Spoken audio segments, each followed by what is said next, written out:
आज हम इस वीडियो में महाराणा सांगा के बारे में जानेंगे, जो मेवाड़ के महान शासक रहे हैं। अगर आपको महाराणा सांगा, जो मेवाड़ के सूरवीर शासक थे, उनके बारे में पूरी जानकारी चाहिए तो हमारे इस वीडियो को लास्ट तक जरूर देखें। महाराणा कुंभा के बाद में महाराणा सांगा ही मेवाड़ के अत्यंत ही महत्वपूर्ण शासक हुए, क्योंकि उन्होंने अपने बाहुबल से मेवाड़ की सीमाओं का विस्तार किया तथा राजपूताने के समस्त जो राजपूत थे उनको मेवाड़ी ध्वज के नीचे एकत्रित किया। महाराणा कुंभा की जो हत्या है वो 1468 में हुई थी और उनके ही पुत्र उदय सिंह, जिनको उदा बोला जाता है, उन्होंने की थी। तो उदय सिंह को पितृहंता बोला गया है। उदय सिंह की जो मृत्यु है वो बिजली गिरने से हो जाती है। उसके बाद में कुंभा के छोटे पुत्र रायमल को गद्दी पर बिठा दिया जाता है। रायमल का शासनकाल 1509 ईस्वी के समय तक चलता है, क्योंकि उदय सिंह जो है वो 3 साल तक ही इनका शासनकाल रहा था। उदय सिंह का 1468 से 1471, फिर 1471 से 1509 तक रायमल, जो कुंभा का छोटा पुत्र है, उसका शासनकाल चला था। इस शासनकाल में रायमल ने जो एकलिंग नाथ जी का मंदिर है उसका पुनर्निर्माण करवाया, शंगा देवी का मंदिर बनवाया।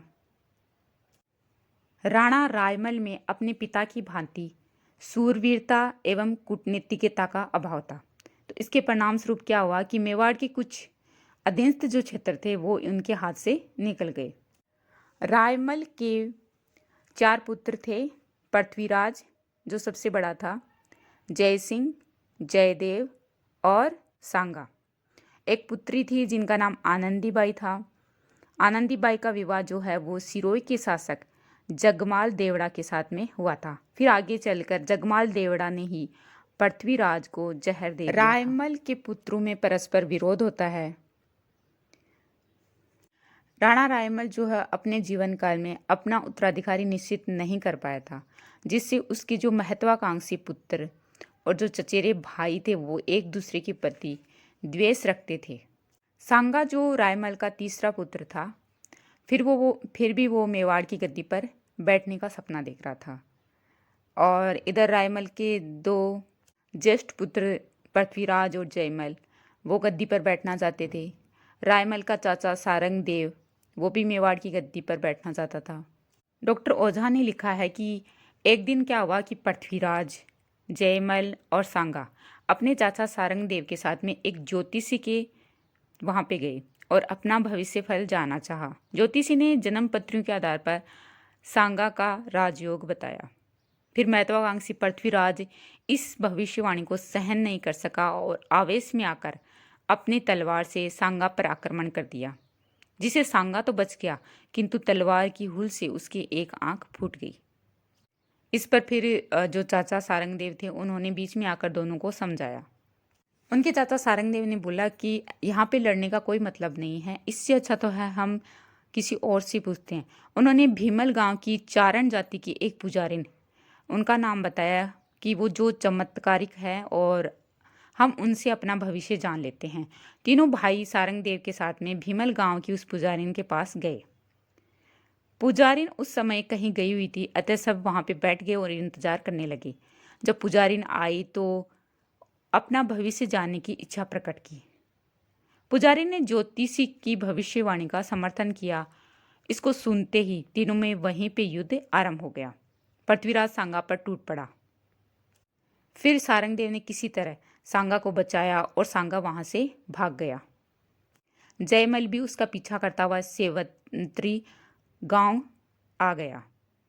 इस गांव में फिर राठौड़ बिद्दा ने सांगा को शरण दी, लेकिन राठौड़ बिद्दा जयमल के हाथों मारा गया।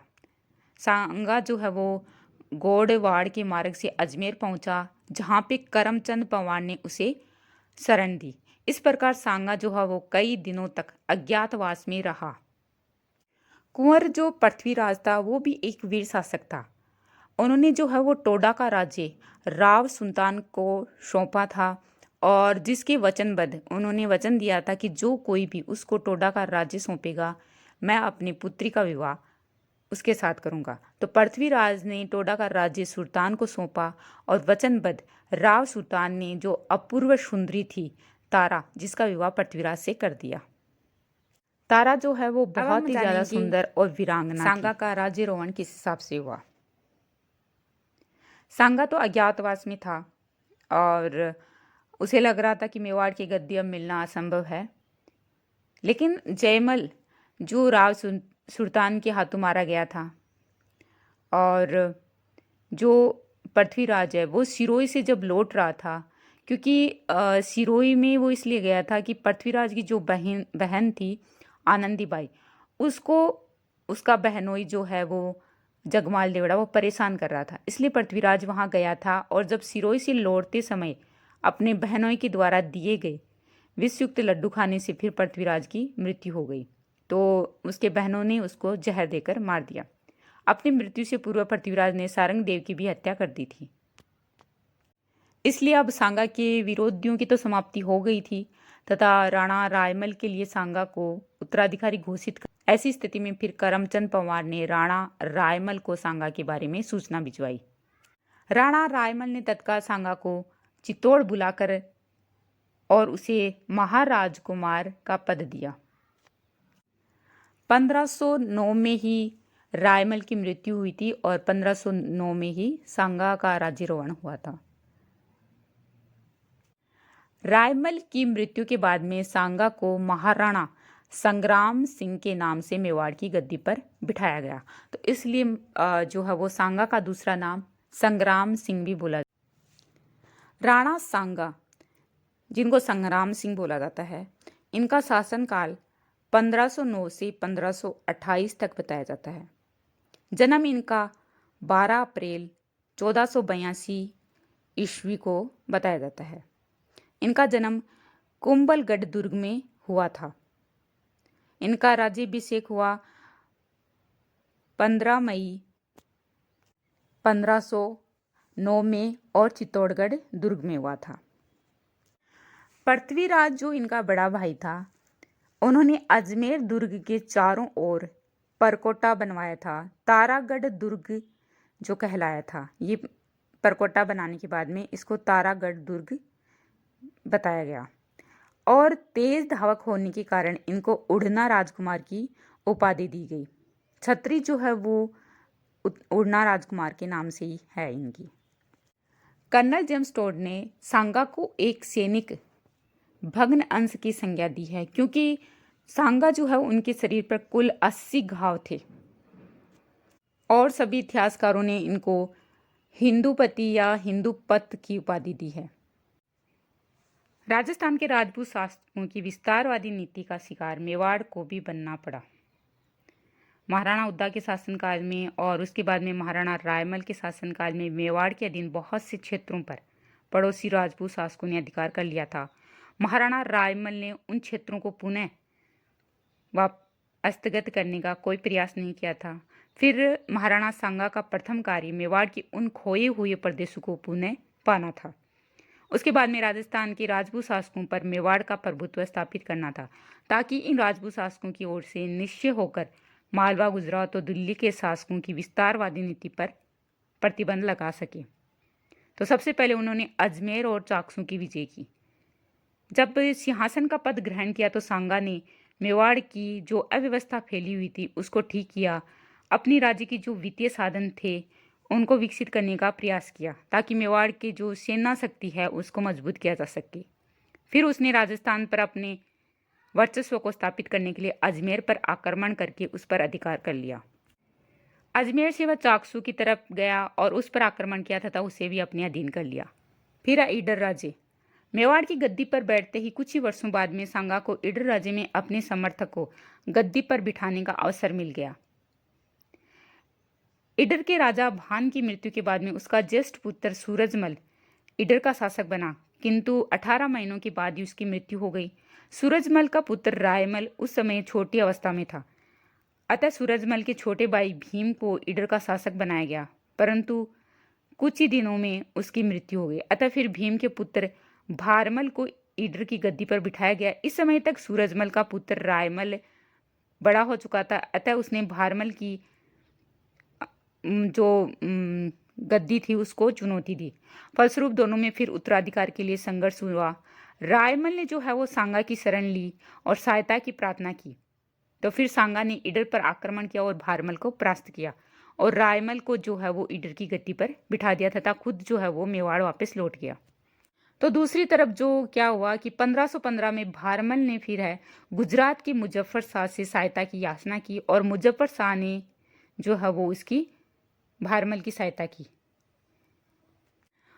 मुजफ्फर शाह ने निजाम उल मुल्क को ईडर पर आक्रमण करने के लिए भेजा और रायमल को जो है वो युद्ध में हरा दिया और भारमल को वापस से जो है ईडर का सिंहासन मिल गया।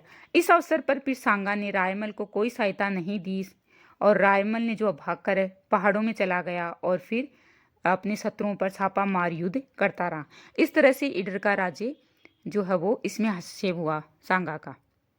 फिर है मालवा की राणा सांगा के जो शासनकाल है उस टाइम पे मालवा का सुल्तान महमूद खलजी द्वितीय था, जिसने मेदिनी राय की सहायता से अपनी स्थिति को काफी मजबूत कर लिया था और कुछ ही दिनों में मालवा के शासन व्यवस्था पर मेदिनी राय का पूरा नियंत्रण स्थापित हो गया तथा मेदिनी राय ने अपनी शक्ति इतनी बढ़ा ली थी कि महमूद खलजी केवल नाम मात्र का सुल्तान रह गया। इससे फिर मालवा के जो मुस्लिम सरदार थे उनमें काफी असंतोष फैला हुआ था और उनको लगा कि उनके प्राण जो संकट में पड़ जाएंगे। सुल्तान को भी मेदिनी राय की निष्ठा पर अब संदेह होने लग गया था और फिर वो अपनी सहायता के लिए गुजरात के मुजफ्फर शाह के पास जाता है और मुजफ्फर शाह जो है उसको अपने यहाँ स्वागत करता है। मेदिनी राय ने सुल्तान महमूद खिलजी को संदेश भिजवाया कि वह वापस से मालवा लौट आए, लेकिन महमूद खिलजी को अभी जो है वो मेदिनी राय पर संदेह हो गया तो वह मालवा लौटकर नहीं आया। महमूद खिलजी ने तो जो है वो गुजरात के शासक मुजफ्फर शाह से अपनी मदद ली थी और उधर क्या हुआ, मेदिनी राय उन्होंने मेवाड़ के शासक राणा सांगा से सहायता की याचना की। मेदिनी राय जब सहायता के लिए जा रहा था तो उसने जो है वो मांडू दुर्ग की रक्षा का भार अपने पुत्र नत्थु को सौंपकर जो है वो राणा सांगा से सहायता के लिए मेवाड़ चला गया था और अपने पुत्र को आदेश दिया कि वह स्थिति को संभाल ले और आक्रमण को रोके रखे थोड़े दिन। इधर क्या हुआ कि मुस्लिम सेनाओं को मांडू दुर्ग को घेर लिया। इस अवसर पर नत्थु ने जो है मुजफ्फर शाह को कहलवाया कि वह युद्ध विराम स्वीकार कर ले और 1 माह बाद दुर्ग उन्हें सौंप दिया जाएगा, लेकिन मुजफ्फर शाह को मेदिनी राय के मेवाड़ जाने की जानकारी मिल चुकी थी, अतः उसने फिर नत्थु के प्रस्ताव को स्वीकार नहीं किया और ठुकराया और फिर उन पर जबरदस्त आक्रमण किया, जिससे इस संघर्ष में मेदिनी राय का पुत्र नत्थु और उसका परिवार के अनेक सदस्य और कई सैनिक मारे गए। अब हम जानेंगे मालवा के साथ संघर्ष। राणा सांगा और महमूद खिलजी के बीच संघर्ष होना तो एक विस्मयकारी घटना नहीं है, ये तो पूर्व काल से ही चले आ रहे मालवा मेवाड़ संघर्ष की कड़ी थी और अब तो मेदिनी राय ने भी जो है वो सांगा से मदद मांगी थी, तो ये युद्ध तो अवश्य भावी था। राणा सांगा और महमूद खिलजी के बीच संघर्ष स्वाभाविक था और इसके कई कारण बताए जाते हैं। जैसे एक कारण तो ये बताया जाता है कि राणा सांगा एक महत्वाकांक्षी शासक था जो कि मेवाड़ राज्य की सीमाओं का विस्तार करना चाहता था। दूसरा कारण ये बताया जाता है इनके संघर्ष का कि धार्मिक होना भी था। मालवा के मुस्लिम जो सुल्तान थे वो धार्मिक कट्टर थे और असहिष्णु थे। वे केवल अपने राज्य के हिंदुओं पर ही धार्मिक अत्याचार नहीं करते थे, बल्कि जब भी अवसर मिलता था तो वो पड़ोसी हिंदू राज्य थे उन पर बड़ी अत्याचार करते थे, मंदिरों को तोड़ते थे, मूर्तियों को तोड़ते थे। तीसरा कारण बताया जाता है राणा सांगा और महमूद खिलजी द्वितीय के बीच संघर्ष का कारण जो है वो मालवा के उत्तराधिकार की समस्या और इस पे उत्पन्न हुए जो संघर्ष है उसका कारण भी बताया जाता है। चौथा कारण मेदिनी राय की सहायता प्राप्त करने हेतु मेवाड़ जाने के बाद में गुजरात की जो मुस्लिम सेना थी उसने मांडू दुर्ग पर भीषण आक्रमण किया और मेदिनी राय के जो पुत्र है और परिवार के अनेक सदस्यों को मौत के घाट उतार दिया था, तो ये भी एक कारण बताया जाता है। इस तरह से मालवा के साथ संघर्ष के अनेक कारण थे।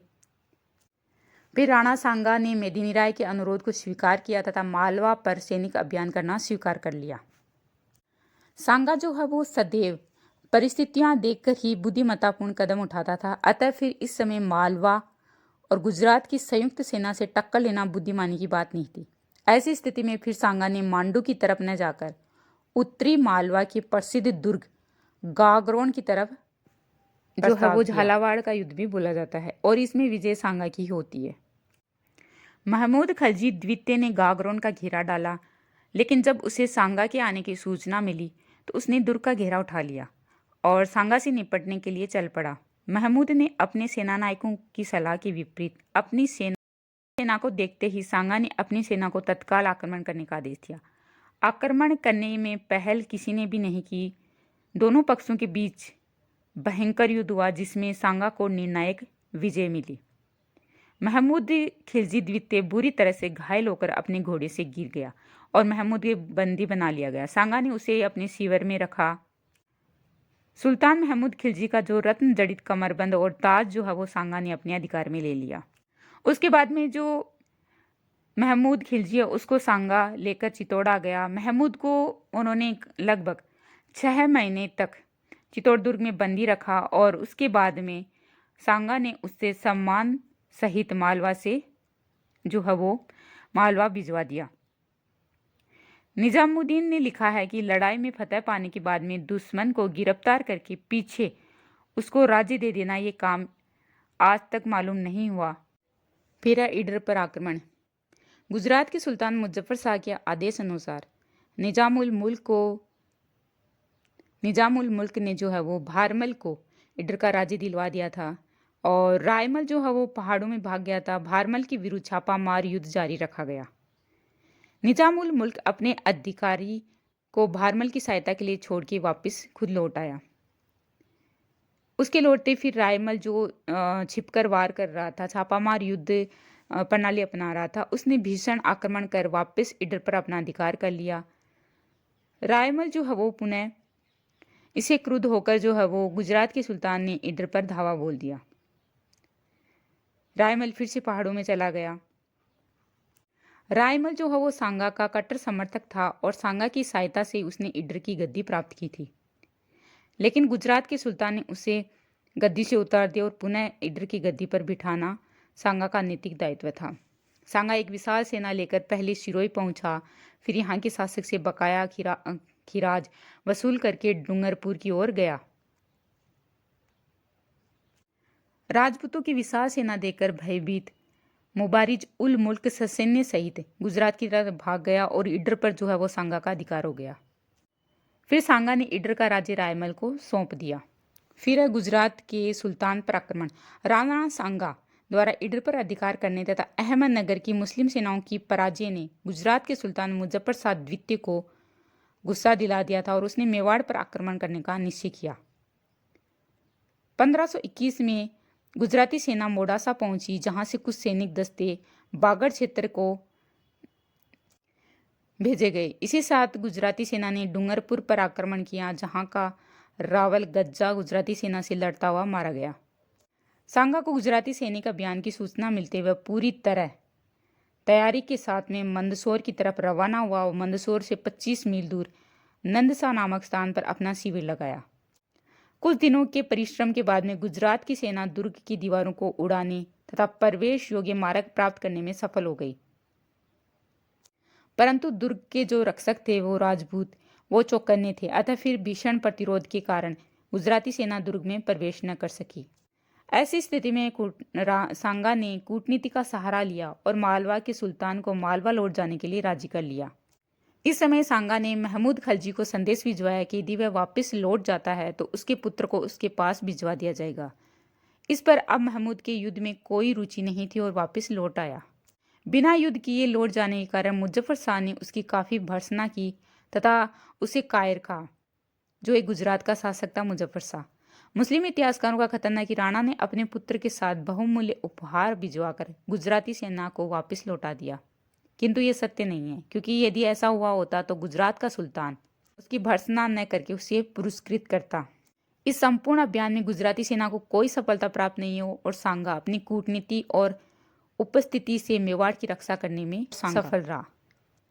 जब राणा सांगा का शासनकाल था मेवाड़ में, उस समय दिल्ली में जो है वो सिकंदर लोदी की मृत्यु के बाद में उसका जो ज्येष्ठ पुत्र इब्राहिम लोदी है वो दिल्ली के शासन था।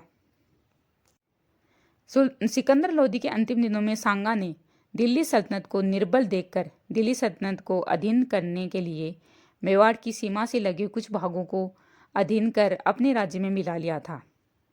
जो दिल्ली सल्तनत के अधीन थे जीतकर अपने राज्य में मिला लिया। इससे इब्राहिम लोदी जो है वो क्रुद्ध होकर सांगा को सबक सिखाने के लिए मेवाड़ पर आक्रमण करने का निश्चय किया। दोनों के बीच में संघर्ष का एक कारण यह भी था कि सुल्तान इब्राहिम लोदी मालवा पर अपना प्रभाव स्थापित करना चाहता था। इसके लिए सांगा को पराजित करना आवश्यक था, क्योंकि सांगा भी मालवा को अपने अधीन करने हेतु प्रयत्नशील था। इसलिए फिर 1518 में इब्राहिम लोदी ने सेना सहित मेवाड़ पर चढ़ाई कर दी। बूंदी के निकट खातौली नामक स्थान पर दोनों पक्षों में भीषण युद्ध हुआ, जिसमें सुल्तान इब्राहिम लोदी की निर्णायक पराजय हुई और राणा सांगा की विजय हुई। इस युद्ध में सांगा बुरी तरह से जख्मी हो गया था और उनका एक बाजू कट गया था और एक तीर लगने से वह लंगड़ा भी हो गया था। खातौली के युद्ध में विजय प्राप्त करने के बाद में सांगा ने अपना अभियान जारी रखा और टोडा भीम के निकट अपना पड़ाव डाल लिया। अपने पराजय का बदला लेने के लिए इब्राहिम लोदी ने मियां मखन के नेतृत्व में एक शाही सेना सांगा के विरुद्ध भेज दी। सुल्तान को शाही सेना के दो सेनानायकों मियां हुसैन फरमुली तथा मियां माशूफ फरमुली पर कुछ संदेह हो गया था। अतः फिर इब्राहिम लोदी ने दोनों सेनानायकों को जो है वो बंदी बना लिया। इस समय जो है सांगा की शक्ति में काफ़ी वृद्धि हो गई थी और धौलपुर के निकट बारी नामक स्थान पर दोनों पक्षों में इब्राहिम लोदी और महाराणा सांगा इनके बीच में भारी संग्राम हुआ और जिसमें शाही सेना बुरी तरह से पराजित होकर भाग गई और राणा सांगा की जो है वो 1519 से 1526 ईस्वी का जो काल माना जाता है वो राणा सांगा की शक्ति का चरम उत्कर्ष काल माना जाता है, क्योंकि 1519 में सांगा ने गागरोन का युद्ध जीता था और मालवा के सुल्तान महमूद खलजी द्वितीय को बंदी बनाकर चित्तौड़ लेकर आए थे। 1526 में सांगा ने जो है वो दिल्ली सुल्तान इब्राहिम लोदी को पराजित किया और उसकी शक्ति का चरम उत्कर्ष था। अब तक अनेक हिंदू राजाओं और सरदारों ने उसके नेतृत्व को स्वीकार कर लिया था। सांगा ने अपने पड़ोसी राजपूत शासकों मालवा और गुजरात के सुल्तानों तथा दिल्ली के इब्राहिम लोदी को पराजित करके अपने आप को राजपूत शासकों में श्रेष्ठ सिद्ध कर दिया था। राजपूत शासकों और सरदारों को यह विश्वास होने लग गया था कि राणा उत्तर भारत में हिंदू साम्राज्य की अवश्य स्थापना कर लेगा। इस प्रकार जो है वो 1526 ईस्वी तक सांगा की जो शक्ति और प्रतिष्ठा है वो अपने चरम शिखर पर थी। अब हम जानेंगे राणा सांगा और बाबर के बारे में। राणा सांगा ने भारत के शक्तिशाली सुल्तानों को पराजित करके संपूर्ण भारत में अपनी ख्याति अर्जित कर ली थी, परंतु उसे अब उसके समान ही एक साहसी और पराक्रमी से मुकाबला करना था और वह पराक्रमी था जहीरुद्दीन मोहम्मद बाबर। भारत में मुगल साम्राज्य के संस्थापक बाबर की गणना एशिया के श्रेष्ठ और सम्मानित शासकों में की जाती है। बाबर ने भी जो है वो राणा सांगा की भांति ही जीवन में कई उतार चढ़ाव देखे थे और मध्य एशिया में फरगना और समरकंद के अपने जो पितृक राज्य था उसको खोने के बाद में वह काबुल का नया राज्य प्राप्त करने में सफल रहा, किंतु बाबर जैसा महत्वाकांक्षी शासक छोटे से काबुल के राज्य से संतुष्ट नहीं हो सका। अतः जब बाबर जो है वो मध्य एशिया में अपना साम्राज्य स्थापित करने में असफल रहा तो फिर उसने हिंदुस्तान को जीतने का निश्चय किया और उस टाइम पे सिकंदर लोदी की मृत्यु हो गई थी और दिल्ली सल्तनत की जो सत्ता है वो लड़खड़ाने लगी थी और दिल्ली सल्तनत पर इब्राहिम लोदी का राज था। कुछ लोदी सरदारों ने जो है वो इब्राहिम लोदी के विरुद्ध बाबर से सहायता भी मांगी थी और इसी अवसर का बाबर जो है इंतजार कर रहा था और जैसे ही इसको निमंत्रण मिला बाबर को, उसने हिंदुस्तान को जीतने और वहां पर अपना साम्राज्य स्थापित करने का संकल्प कर लिया। 1526 में पानीपत का युद्ध हुआ जिसमें सुल्तान इब्राहिम लोदी जो है वो परास्त होकर मारा गया और इसमें निर्णायक रूप से बाबर की विजय हुई। फिर बाबर जो है वो दिल्ली व आगरा का स्वामी बन गया। लेकिन इतने में ही वो राजस्थान में राणा सांगा के नेतृत्व में राजपूत भी शक्तिशाली बन गए थे। तो बाबर को टक्कर देने के लिए राणा सांगा एक शक्तिशाली शासक थे। भारत में अपना साम्राज्य स्थापित करने तथा सर्वोच्च सत्ता ग्रहण करने के लिए इन शक्तियों को परास्त करना बाबर ने अनिवार्य समझा और उसने सोचा कि पहले अफगानों से निपटा जाए या फिर राजपूतों से। फिर बाबर के मन में विचार आया कि राणा सांगा जो है वो अधिक शक्तिशाली हैं, पहले उनसे ही निपटा जाए। अतः फिर बाबर ने जो है वो राणा सांगा से युद्ध करना उचित समझा। अतः फिर राणा सांगा और बाबर के बीच संघर्ष के अनेक कारण थे, जिसमें फर्स्ट कारण है बाबर ने अपनी जो आत्मकथा है बाबरनामा, उसमें युद्ध का कारण राणा सांगा द्वारा संधि भंग करने तथा विश्वासघात करना बताया है। बाबर ने लिखा है कि जब हम लोग काबुल में थे तो राणा सांगा ने के दूत ने उपस्थित होकर उसकी ओर से निष्ठा प्रदर्शित की और ये निश्चय हुआ कि सम्मानित बादशाह उसकी ओर से दिल्ली के समीप पहुंच जाए तो सांगा इस ओर से आगरा पर आक्रमण कर देगा। बाबर ने लिखा है कि मैंने तो इब्राहिम लोदी को भी पराजित कर दिया, दिल्ली तथा आगरा पर अधिकार भी जमा लिया, किंतु इस काफिर ने किसी और से हिलने के चिन्ह भी दिखाई नहीं दिए। किंतु कुछ शोध ग्रंथ ये बताते हैं कि बाबर और राणा सांगा के बीच ऐसी कोई निश्चित संधि या समझौता नहीं हुआ था। दूसरा कारण बताया जाता है राणा सांगा और बाबर के मध्य जो संघर्ष का दूसरा कारण है वो है महत्वाकांक्षी होना। बाबर भी जो है वो एक महत्वाकांक्षी शासक था और राणा सांगा भी।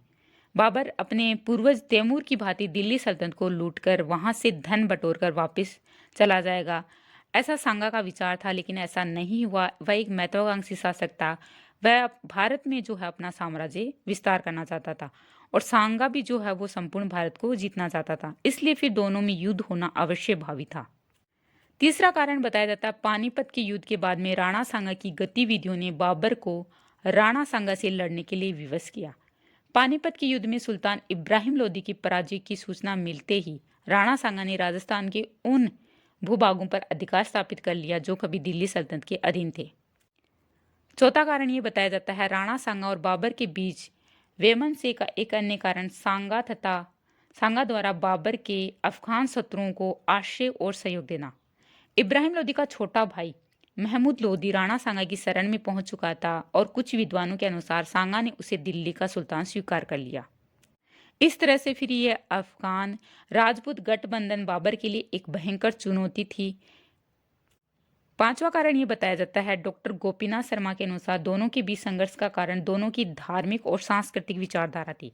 राणा अपने आप को हिंदू धर्म और संस्कृति का रक्षक समझता था। उनका यह मानना था कि बाबर का सत्ता संपन्न होना हिंदू धर्म और संस्कृति के लिए दुष्कर होगा। इसके विपरीत बाबर अपने आप को इस्लाम धर्म का पोषक मानता था और क्योंकि यदि हिंदू धर्म और संस्कृति की रक्षा करेगा तो बाबर जो है वो इस्लाम धर्म की रक्षा करेगा। इस तरह से बाबर और राणा सांगा के बीच युद्ध के अनेक कारण बताए जाते हैं। जब राणा सांगा और बाबर एक दूसरे से लड़ने का निश्चय कर लिया था तो दोनों जो है अपनी अपनी स्थिति को मजबूत करने लग गए। बाबर ने दक्षिण पश्चिम सीमाओं पर स्थित बयाना, धौलपुर, ग्वालियर आदि को अपने अधीन कर लिया। बयाना पर अधिकार करने हेतु बाबर ने पहले जो है अपने दोस्त इश्क आका को भेजा, किंतु उसके असफल होने पर मेहंदी ख्वाजा को भेजा। सांगा ने सर्वप्रथम बयाना के आसपास के क्षेत्रों से मुस्लिम सरदारों को खदेड़कर उन क्षेत्रों को अपने राज्य में मिलाया और उसके पश्चात में बयाना की ओर बढ़ा। बयाना में इस समय बाबर की ओर से मेहंदी ख्वाजा दुर्ग रक्षक नियुक्त था। मेहंदी ख्वाजा ने सांगा को रोकने के लिए अपने सैनिक दस्ते भेजे। राणा सांगा ने बयाना पहुंचकर दुर्ग को घेर लिया, जिससे कि दुर्ग में तैनात मुगल सेना की स्थिति जो है काफी दयनीय हो गई और बाबर ने दुर्ग में घिरी मुगल सेना की सहायता के लिए मोहम्मद सुल्तान मिर्जा के नेतृत्व में एक सेना भेजी, किंतु राजपूतों ने उसे परास्त करके खदेड़ दिया। फिर निराश होकर मुगलों ने आत्मसमर्पण कर दिया और बयाना पर सांगा का अधिकार हो गया। बयाना की विजय सांगा की अंतिम महान विजय थी। इस विजय से सांगा के मुकुट में बयाना की विजय के बाद में सांगा ने सीकरी जाने का सीधा मार्ग छोड़कर भुसावर होकर सीकरी जाने का मार्ग पकड़ा और उसका उद्देश्य यही था कि दिल्ली और काबुल से बाबर को मिलने वाली सहायता और रसद के मार्ग को काटा जाए। लेकिन सांगा का यह कदम परिस्थितियों के अनुकूल नहीं था। फिर इन दोनों के बीच में बाबर और राणा सांगा के बीच में खानवा का युद्ध होता है मार्च 1527 में। राणा सांगा और बाबर की सेनाएं खानवा के मैदान में आमने सामने आकर डट गई थी। बाबर ने राणा सांगा के सैनिकों की संख्या बहुत अधिक बताई है। फिर भी इसमें कोई संदेह नहीं है कि बाबर की तुलना में सांगा के पास अधिक सैनिक थे, परंतु बाबर के पास एशिया का सर्वश्रेष्ठ तोपखाना था, जबकि सांगा के पास में इसका अभाव था। बाबर ने अपनी सेना की व्यवस्था पानीपत के युद्ध के ढंग से की तथा राणा सांगा की सेना प्रचलित जो राजपूती ढंग था उससे व्यवस्थित की गई। इस युद्ध से पहले सांगा ने पाती परवन फतह चलाई, जिसका मतलब है कि उन्होंने जो थे राजा, राजस्थान के जितने राजपूत राजा थे उनको पत्र भिजवाया सहायता के लिए, जिनकी फिर सहायता करने के लिए आमेर के पृथ्वीराज कछवा आए थे, मेड़ता से रतन सिंह आए थे, गजनेर से अशोक परमार आए थे, बागड़ से महार रावल उदय सिंह आए थे, जो ये युद्ध में फिर लड़ते हुए शहीद हो गए थे। तो इनको जो है संदेश भिजवाया कि मेरी सहायता की जाए और सभी राजपूतों को संगठित करने का काम किया था। तभी इनको हिंदूपत की उपाधि दी गई थी, क्योंकि इन्होंने सभी राजपूत शासकों को एक जगह एकत्रित किया था। युद्ध से पहले बाबर ने जो है वो जिहाद का नारा दिया, अपने युद्ध को जो हो धर्म की संज्ञा दी और जो है अपने सैनिकों में उत्साह भर दिया था। तमगा कर को हटा दिया था, जो मुसलमानों पर लगने वाला एक कर था। जिहाद का नारा दिया। सांगा की मदद करने के लिए जो है मारवाड़ का युवराज मालदेव भी आया था। बाबर ने जो है वो युद्ध में तुलु गमा पद्धति का प्रयोग किया था। राणा सांगा ने जो है वो सेनापति हसन खां मेवाती को बनाया था, जो बाद में गोली का शिकार हो गए थे। राजपूतों को भारी क्षति हुई, जिससे फिर बाबर का हौसला बढ़ गया था और उसने अपने सभी जो सुरक्षित सैनिक थे उनको युद्ध में झोंक दिया। आक्रमण करते हुए रावत जग्गा, रावत बाग, करमचंद आदि कई सरदार मारे जाते हैं। ऐसी स्थिति में फिर राणा ने स्वयं को युद्ध में झोंक दिया, परंतु दुर्भाग्यवश अचानक राणा के सिर में तीर लगने से वे राणा मूर्छित हो गए और फिर उनके कुछ विश्वास पात्र सहयोगियों ने राणा को युद्ध स्थल से बाहर निकाला तथा अजमेर के पृथ्वीराज, जोधपुर के मालदेव और सिरोही की अक्षय राज की देखरेख में राणा को बशवा ले जाया गया। फिर युद्ध भूमि में उपस्थित राजपूतों ने अंतिम दम तक लड़ने का निश्चय किया तथा राजपूत सैनिकों को राणा के घायल होने और युद्ध स्थल से चले जाने की बात मालूम न हो और उनका मनोबल बना नहीं, इसलिए फिर काठियावाड़ के शासक झाला राज सिंह के पुत्र झाला अज्जा को राणा सिंह के राज्य चिन्ह धारण करवाए तथा उसे हाथी पर बिठा दिया गया। कुछ समय तक तो झाला अज्जा के नेतृत्व में युद्ध चला, लेकिन शीघ्र ही युद्ध स्थल में राणा की अनुपस्थिति की बात फैल गई, जिससे राजपूत सेना में खलबली मच गई। इसी समय मुगल सेना ने राजपूतों को चारों ओर से घेर लिया तथा भीषण धावा बोल दिया। राजपूत जो है वीरता पूर्वक लड़े, परंतु तोपों के गोलों के समक्ष उनकी एक न चली। अंत में विवश होकर वे युद्ध क्षेत्र से भाग खड़े हुए। राजपूतों को भागते देखकर सलहदी और नागौर की खानजादा ने राजपूतों का पक्ष छोड़ दिया और वे बाबर से जा मिले। बाबर को जो राणा सांगा को घायल अवस्था से युद्ध स्थल से बाहर ले जाने की सूचना दी गई, बाबर जो है वो खुशी का ठिकाना नहीं रहा और दोपहर तक युद्ध फिर समाप्त हो गया। इस तरह से राजपूतों की पराजय हुई और मुगलों की विजय हुई। बाबर की विजय निर्णायक रही। लाशों के ढेर लग गए थे। कटे हुए सिरों को मीनारे बनवाकर विजय की प्रसन्नता प्रकट की गई। इस विजय के बाद में बाबर ने गाजी की उपाधि धारण की। खानवा के युद्ध में राणा सांगा की निर्णायक पराजय हुई और सांगा के पास बाबर की अपेक्षा अधिक सेना होते हुए भी राणा की पराजय क्यों हुई? तो इसके अनेक कारण बताए जाते हैं। पहला कारण है, राणा सांगा को बाबर की सैन्य व्यवस्था और रण कौशल तथा तुलुगमा पद्धति की कोई विशेष जानकारी नहीं थी। सांगा ने बाबर को साधारण शत्रु समझकर राजपूतों की परंपरागत युद्ध पद्धति को ही अपनाया। दूसरा कारण बताया जाता है, राणा सांगा की पराजय का एक महत्वपूर्ण कारण था बाबर का तोपखाना। मुगलों की आग उलगती हुई तोपों के समक्ष राजपूतों की परंपरागत हथियार और उनका शौर्य सफल नहीं हो सका। भला आग उगल रही है, तोपें और दंदनाती गोलियां आ रही है, उनके समक्ष तीर और भाले कितने समय तक टिक सकते हैं? तीसरा कारण बताया जाता है सांगा का अपने आप को शत्रु युद्ध में जो है वो झोंक देना।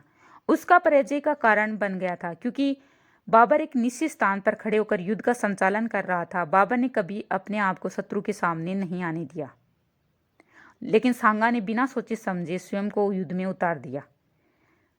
चौथा कारण बताया जाता है बयाना पर विजय प्राप्त करने के बाद में राणा सांगा ने सीधा सीकरी की ओर न जाकर भुशावर होती हुई सीकरी का मार्ग पकड़ा। इससे फिर उसका 1 महीना जो है व्यर्थ में ही नष्ट हो गया और उसे तैयारी का पर्याप्त समय नहीं मिल सका था।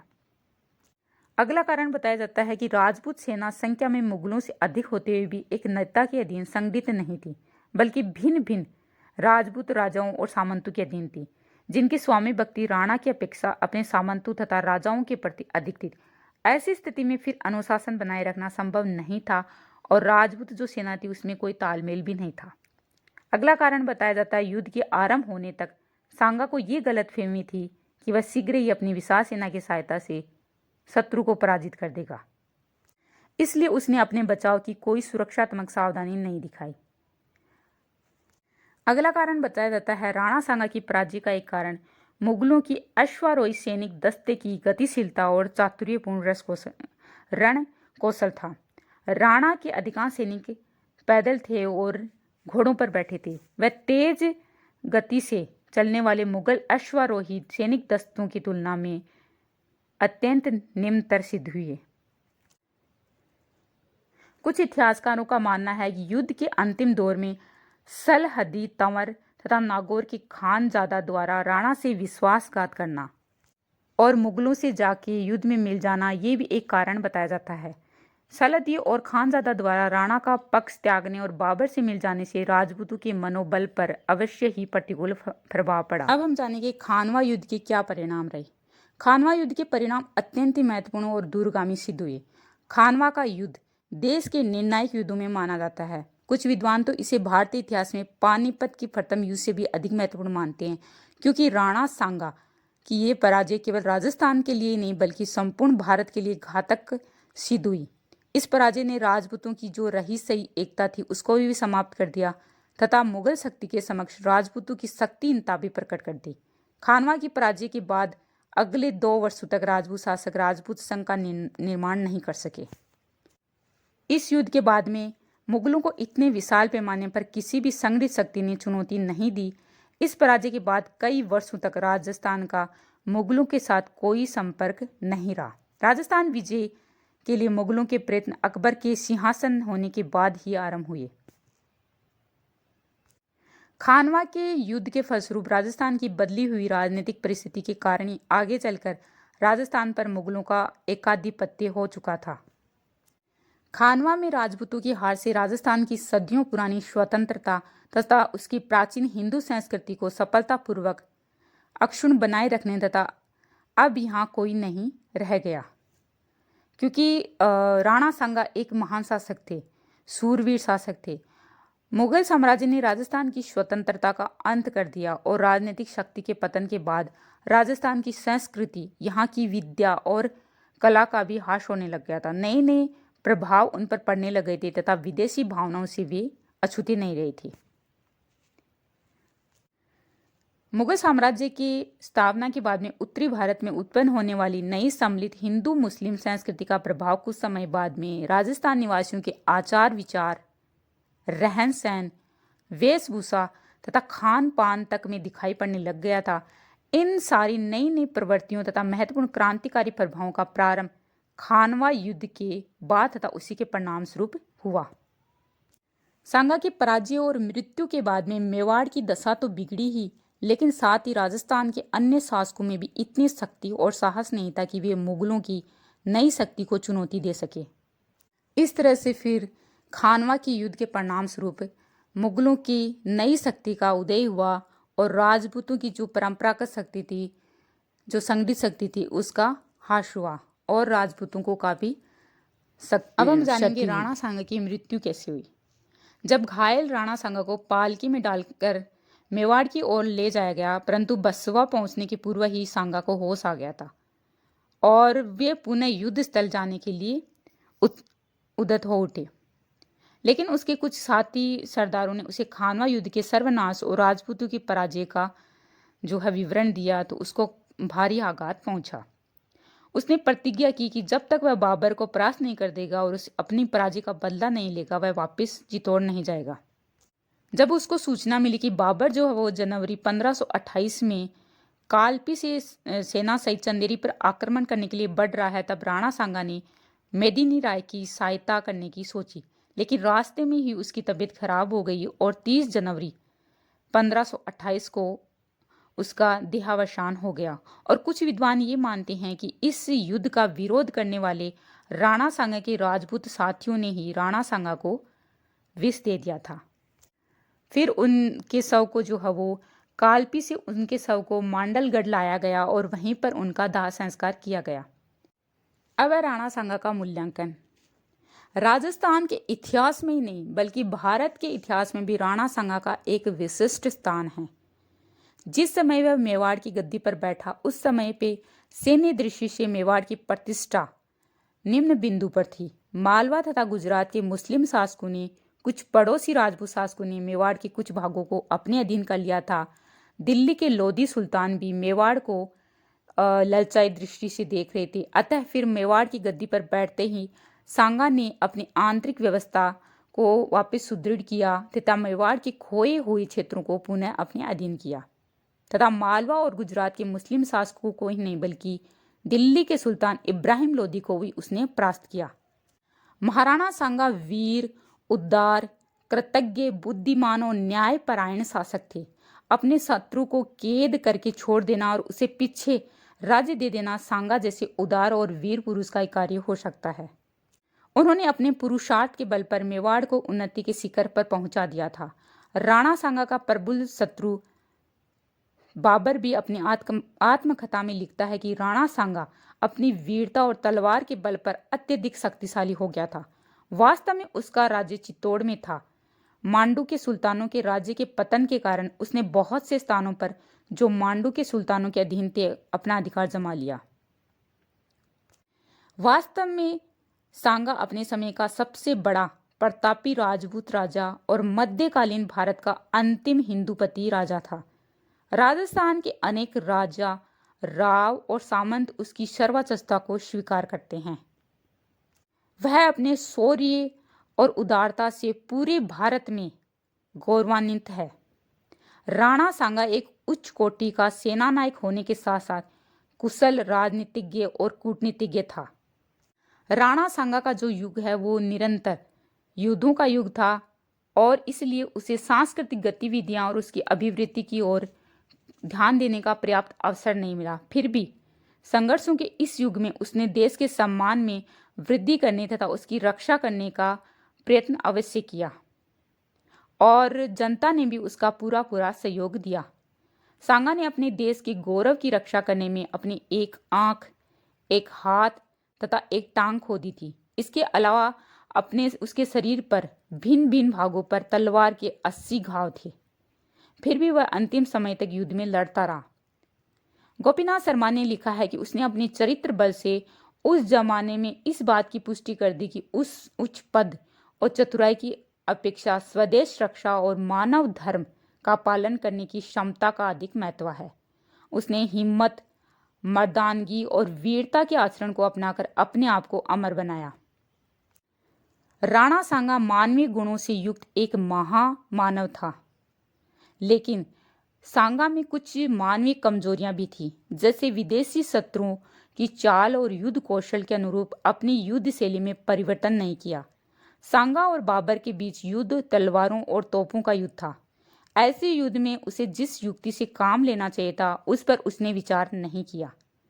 उसको अपनी सफलता पर असीम विश्वास होने के कारण अपने परंपरागत युद्ध शैली में किसी प्रकार का परिवर्तन नहीं किया। कुछ विद्वानों ने सांगा को हिंदूपत या हिंदूपति कहा है। इसका मतलब यही है कि सांगा भारत में हिंदू राज्य स्थापित करना चाहता था। आधुनिक शोधकर्ताओं ने इस बात को पूरी तरह से अस्वीकार कर दिया है। उनकी मान्यता है कि सांगा के काल तक मुस्लिम शक्ति ने भारत में अपने पैर काफी मजबूती से जमा लिए थे और उनकी शक्ति इतनी व्यापक होती जा रही थी कि उन्हें भारत से खदेड़ना संभव नहीं था। लेकिन कुछ विद्वानों के अनुसार हिंदू पद का अभिप्राय हिंदू धर्म और संस्कृति की रक्षा करना था। राणा सांगा एक धर्मनिष्ठ हिंदू था तथा अपने धर्म की उन्नति के लिए सदा प्रयत्नशील रहता था। सांगा ने भारतीय संस्कृति की परंपरागत विशेषता धार्मिक सहिष्णुता का कठोरता से पालन किया। उसने कभी अपने मुस्लिम प्रजा पर अत्याचार नहीं किए थे, न ही पड़ोस के मुस्लिम राज्यों में लूट मार कर मुस्लिम प्रजा को यातनाएं दी। अपने व्यक्तिगत जीवन में हिंदू धर्म और संस्कृति को आश्रय देना तथा उसकी उन्नति के लिए प्रयास किया था। संभवतः इसी से प्रभावित होकर लोगों ने उन्हें हिंदू पद कहा, क्योंकि हिंदू पद में धार्मिक सहिष्णुता का समावेश था। इस तरह से देखें तो जो राणा सांगा था वो महान शासक था और मेवाड़ का ऐसा सूरवीर शासक था जिसके शरीर पर 80 घाव होने के बावजूद भी वो अपने सभी युद्धों में विजयी रहा था, लेकिन लास्ट के युद्ध में वो पराजित हो गया था और जिससे अपने साम्राज्य को खो बैठा। लेकिन फिर भी ऐसा सूरवीर शासक जो मेवाड़ की शक्ति को, जो मेवाड़ की मिट्टी को जो है उज्जवल बना दिया। अगर आपको हमारा ये वीडियो अच्छा लगे तो इसको लाइक करें, कमेंट करें और हमारे इस चैनल को सब्सक्राइब जरूर करें। Thank you.